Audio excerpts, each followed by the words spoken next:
voilà, et puis un bourrin, un bon bourrin, quoi. Donc, bon, en même temps, il savait que j'étais capable de faire un bon bourrin.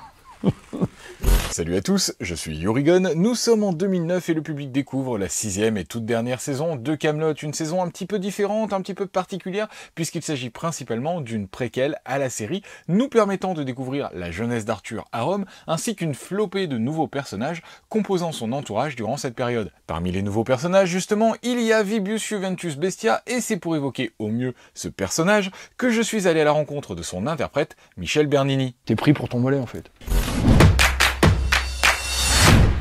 Avant de se lancer, n'oubliez pas que si vous appréciez cette nouvelle vidéo, la meilleure manière de soutenir la chaîne, c'est de s'abonner et d'activer la petite cloche pour être au courant des prochaines sorties vidéo, justement.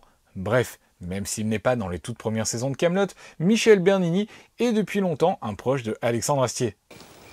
Vous connaissez, non? J'ai connu, il devait avoir 20 piges.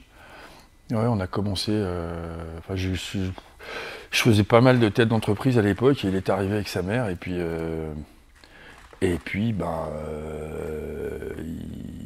c'était un musicos au départ, un jeune, marrant, qui faisait des arts martiaux, donc on a tout de suite rigolé sur pas mal de trucs, parce qu'on avait le décalage à peu près, comment dire, ouais, on était décalé dans le même sens en fait, voilà, par rapport à la profession, par rapport à tout ça. Ouais, donc j'ai vu un gamin de 20 ans arriver, moi j'en avais 28. Et puis voilà quoi. Les arts martiaux. Ouais, il faisait un peu de trucs, du kung-fu, des machins. Il avait même des chaussures spécifiques de kung-fu, ouais. Non, c'est pas mal en art martial. Hein. Ok. Lorsque la série commence, l'acteur est alors pris dans tout un tas d'autres projets et ne suit pas forcément de près la création ou les premières diffusions de Kaamelott. Je sais pas qui se passe ça. Je sais pas qui l'a signé avec M6 pour remplacer donc Caméra Café. Et puis bon, pour les 5 premières saisons, je suis au courant de rien. Je regarde, ouais, je vois. C'est comme je te disais tout à l'heure.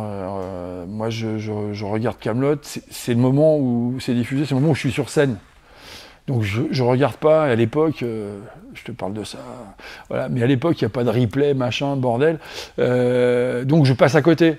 Et de temps en temps, une fois, je joue pas, un jour, poum, je tombe dessus, puis je vois mes potes en train de parler comme on a l'habitude de parler, mais déguisés en médiévaux, donc ouais, ok, ouais, je participe pas au truc, attends, c'est génial, Kaamelott, trop de délire. Parce que c'est le même délire qu'on avait, c'est des potes, et moi les soirées déguisées, ça n'a jamais été mon truc. Donc, je regarde ça vite fait, ça dure 3 minutes, je trouve ça marrant, ouais, mais ok, voilà. Mais comme je suis pas tous les soirs chez moi, je joue, donc je passe à côté du phénomène, quoi.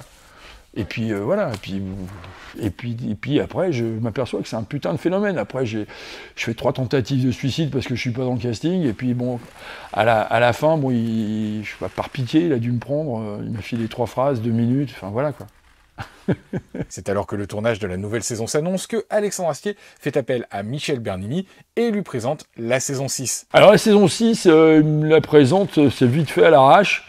Il y a un rôle pour toi. J'avais tourné avec Simon dans Off Prime déjà. Ouais, c'est les tentatives de suicide, ils sont vachement humains les Astier. Non. Donc je tourne avec Off Prime, donc c'est la même boîte de prod, et il m'appelle, voilà, est-ce que ça te dit de jouer dans Kaamelott? Ouais, j'ai dit, oh, je vais voir. Ça a duré une demi-seconde, je dis oui tout de suite, bien sûr. Et lorsque son personnage, Vibius Juventus Bestia, lui est présenté, les choses ont l'avantage d'être très claires. Un bourrin, chef de la Légion et comment dire, et chef d'Arthurus, parce qu'après il a fallu mettre des us partout, au lieu des ous, qui me venait plus facilement, moi. Donc Arthurus, c'est voilà, et puis un bourrin. Ah oui, c'est un vrai bourrin, c'est un sur qui on veut pas tomber, quoi. Donc là, ça me fait un peu penser, bon, c'est quoi? C'est un centurion, ouais, je sais pas, ou un décurion, je sais plus. Ben, bref, c'est un chef. C'est un peu un brigadier chef de la police municipale, quoi. Attention, hein, je respecte tout ça. Mais c'est le mec sur qui, il faut pas qu'il te demande tes papiers, quoi, parce que si tu les as pas, t'es pas bien. Même si tu les retrouves après, à la limite, t'as qu'à pas savoir où ils étaient pas. Enfin, tu vois, c'est un peu ce mec-là, quoi. Donc, ouais. Okay. Mais tu sens qu'il met du temps avant de comprendre une situation. Voilà. Gentil, mais con. Mais gentil. Cette saison 6, qui est un petit peu particulière puisqu'il s'agit d'une préquelle, bénéficie également d'un tournage un petit peu particulier puisqu'il va se dérouler sur plusieurs lieux de tournage. Et privilège pour Michel Bernini, il fera partie de l'équipe qui va tourner dans les mythiques studios italiens de la Cinecittà à Rome. Ouais, c'était mieux de le tourner à Rome qu'au Guatemala en même temps, hein, si c'est... Voilà. Moi, j'étais dans un vrai rêve, quoi. C'était... Alors, les pierres romaines à Lyon, c'est un truc qui est commun. Bon, à l'époque, j'avais un bureau en face de l'amphithéâtre des Trois Gaules, où il y a eu Sainte-Blandine, machin, tout ça. Donc, les pierres romaines, ça va. À Lyon, le théâtre romain, machin, bon. Mais là, t'es à Rome, quoi. T'es dans l'endroit... Putain, c'était un truc de... Moi, j'étais vraiment... Qu'est-ce que je fais là, quoi? Qu'est-ce que je fais là? Syndrome de l'imposteur. Mais qu'est-ce que je fais là? Alors, je savais pas ce que c'était, où c'était. Alors, par exemple, quand on m'a dit, putain, c'est à Cinecittà, j'étais super content, quoi. Chez moi, Bernini, Rome, c'est un peu mon truc, si tu veux. Donc, je suis retourné sur les traces de mes ancêtres, donc c'était assez drôle. Puis tourner à Cinecittà, c'était un truc de fou, quoi. C'est vilain comme tout. Parce que c'est vraiment années 50, la cantine, t'as l'impression que tu rentres dans la cantine de Berlier à l'époque, c'est vraiment les néons, mais putain, c'est habité, quoi. Il y a plein de fantômes. Il y a, pour moi, Mastroianni, Dino Rizzi, Dino Manfredi, Vittorio Gassman. Tu vois, tu rentres, tu dis putain, ces gens-là, ils ont bouffé là, quoi. Alors, ils sont pas là parce qu'ils sont morts, mais ils sont quand même là, quoi. Donc ça, c'était cool. Et puis Cinecittà, ce qui était drôle, c'était comment dire, on tournait à côté de l'aéroport de comment on appelle ça, je vais y arriver, de Rome. Je sais pas, il doit être poursuivi par les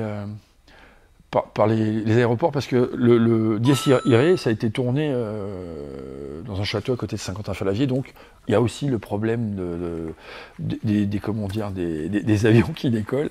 Moi, j'ai tourné un film là-bas 2-3 ans avant Kaamelott, et effectivement aussi, c'est toujours, tu es en train de parler, tu fais un truc qui est béton, et t'entends les Gesson au fond avec son casque. « Eh, pas bonne pour moi !» Bon, voilà.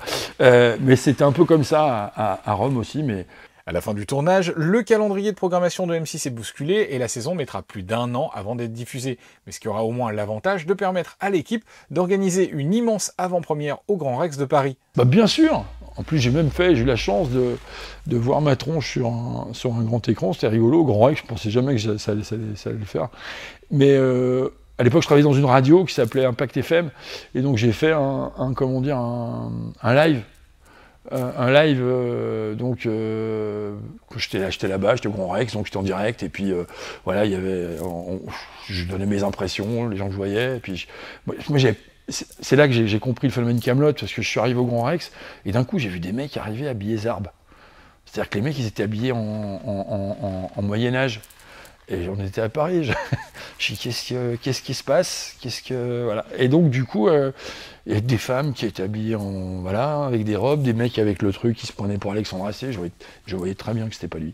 En 2021, alors que je réalise cette interview, même si la saison 6 reste un grand souvenir de tournage pour l'acteur, le fait est qu'aujourd'hui, il lui reste encore un truc important à régler vis-à-vis de Kaamelott. Regardez la série. Tu te fous de moi? Je vais me prendre un moment donné où je vais me faire toutes les saisons. Voilà, je vais commencer bientôt, là, je pense à partir du mois de juin, je vais regarder toutes les saisons de Kaamelott, et puis je vais aussi regarder les 7 autres épisodes de la saison 6, parce que ouais, j'ai regardé que les moments où j'y étais, parce que bon, je voulais pas, je suis pas, tu vois, voilà. C'est pas ça, mais moi j'aime pas prendre un truc à la fin, tu vois. Et j'ai horreur de ça. Donc, je veux tout faire, parce que je suis un peu maniaque, moi. Je veux commencer par le premier épisode et aller jusqu'à la fin. Regarder les deux, par principe, pour voir ce que ça donnait, pour dire, tiens, c'est marrant. Et puis en plus, moi, les passages où c'est pas regarder longtemps, du coup, tu vois. Donc, et je veux... Voilà, à partir du mois de juin, je vais me cogner toutes les séries de Kaamelott jusqu'à l'épisode... C'est 9, hein, il y a 9 épisodes dans la... Bah, il est pas prêt de sortir prendre l'air, celui-là. Et si vous aussi, vous êtes en train de vous remater l'intégralité de la série en ce moment, n'hésitez pas à me le dire dans les commentaires et à faire tout ce que l'on peut faire sur ce genre de plateforme, comme liker, commenter, partager, vous abonner et sonner la petite cloche pour être au courant des prochaines sorties vidéo. Et n'hésitez pas non plus à aller soutenir l'avenir de la chaîne sur Tipeee et Utip. Et d'ici là, et comme d'habitude, je vous dis un immense merci et à très bientôt pour de nouvelles vidéos.